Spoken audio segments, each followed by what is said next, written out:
Themes: Destiny and Determination. After it became clear that Trywell would be incapable of paying Kamkwamba's tuition at his high school, Kachokolo Secondary School, Kamkwamba felt like he was doomed to a life of farming. In the Wimbe district, as in much of Malawi, most people could gain an accurate glimpse of their future simply by examining their parents' present position in society. Even Trywell had returned to a life of farming after trying out a career that diverged from that of his ancestors. Trywell's inability to create a lucrative career outside agriculture left Kamkwamba with the sense that his future as a subsistence farmer was inescapable. His fear of this seemingly preordained future was a mentality he had to overcome. This pervasive sense of predestination also contributed to the wider sense of complacency and resignation Kamkwamba noted among his fellow Malawians.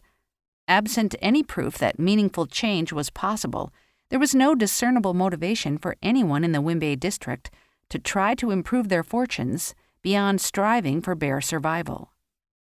Once Kamkwamba's experiments with wind-generated electricity proved successful, his family seemed to regard his skill as an inventor as his destiny. His parents and siblings compared him to Noah and credited him with saving the family from certain destruction. Their biblical comparison indicates that they regarded Kamkwamba's windmill not only as a product of his hard work, but as a creation made possible through the help of providence. Since sustained progress is often unachievable for the impoverished citizens of Malawi, Kamkwamba's relatives and neighbors were only able to explain his ability to defy the odds by crediting an all-powerful deity. Kamkwamba's quick grasp of complex concepts may have contributed to notions that his gifts were divinely inspired.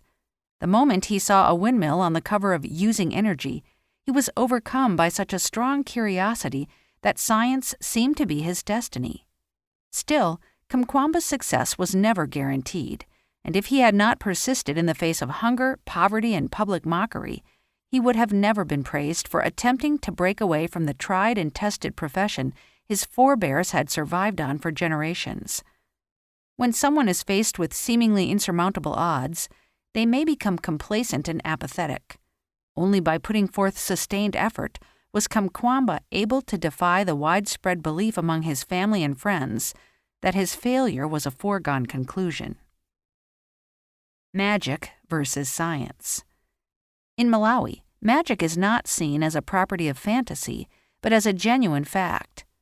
It's believed that witches load up planes with children they've recruited for their satanic armies, and genitalia is often reportedly stolen overnight by supernatural forces. Naturally, in a country where many don't have the money to pursue higher education, and where scientific knowledge is generally weak, attempts to generate power through a device like a wind turbine often would be interpreted as a form of sorcery.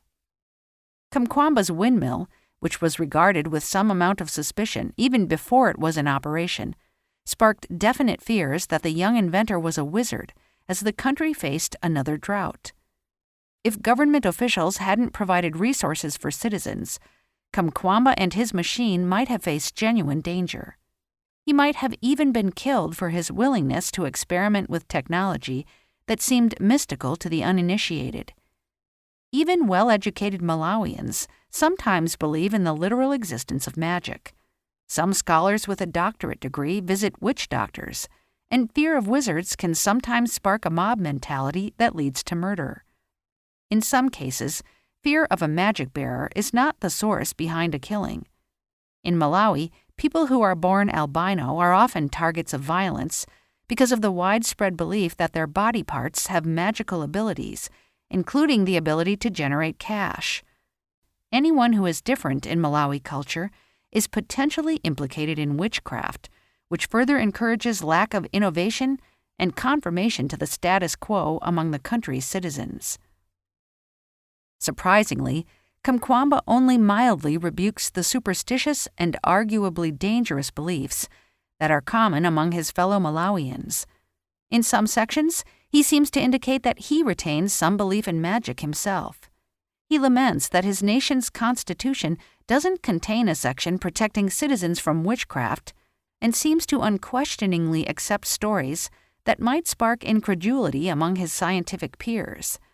It's unclear whether Kamkwamba finds supposed practitioners of magic to be dangerous because he believes they have literal powers, or because their practices sometimes lead to preventable deaths.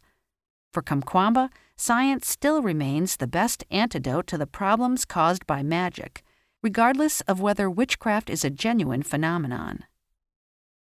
Ingenuity. Unlike engineers in Western countries, Kamkwamba couldn't rely on pre-made tools and materials to create his wind turbine. He had to create his own, whether that meant crafting a makeshift drill out of a corn cob and a long nail, or sourcing rubber from the bottom of his shoes to create light switches. Kamkwamba's ability to fashion tools from discarded electronics and commonly available items is a demonstration of his immense creativity. It's also proof that, when desperate, a person can find the inspiration necessary to complete seemingly insurmountable tasks. Kamkwamba's early success as an inventor may have been aided by the resourcefulness necessitated by the poverty he grew up in.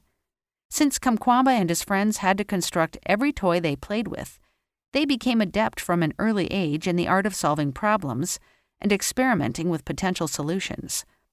Kamkwamba likely didn't realize that he was honing his skills as an inventor when he built toy cars and guns with his friends, but those experiences still provided him with confidence that an alternative could be constructed for any given Western invention, given patience and access to the right resources.